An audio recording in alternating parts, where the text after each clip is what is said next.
Iran Israel युद्धाचा फटका थेट आपल्या घरापर्यंत म्हणजे किचनपर्यंत आल्याचं आपल्याला पाहायला मिळतं। कारण त्या युद्धाच्या पार्श्वभूमीवर कोल्हापूर शहरासह जिल्ह्यात अनेक ठिकाणी गॅस टंचाई होईल या भीतीपोटी नागरिक अनेक गॅस एजन्सीच्या दारात अशा पद्धतीने गर्दी करत असल्याचं आपल्याला पाहायला मिळत आहे। नेहमी गॅसचा पुरवठा होतो, मात्र अनेक दिवस गॅस बुकिंग करून देखील नागरिकांना घरपोच गॅस मिळत नाही।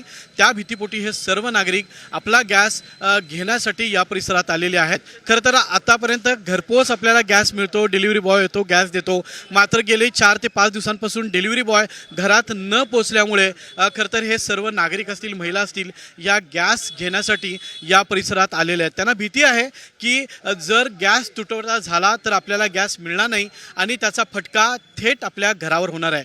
मात्र दुसऱ्या बाजूला प्रशासनानं जाहीर केलेलं आहे की कुठल्या बाजूचा तुटवडा कुठल्याही पद्धतीनं होणार नाही, मुबलक गॅस आणि इंधन आपल्या जिल्ह्यात आहे, त्यामुळे अफवांवर विश्वास ठेवू नका असं आवाहन देखील जिल्हा पुरवठा अधिकाऱ्यांनी या ठिकाणी केल्याचं आपल्याला पाहायला मिळत आहे।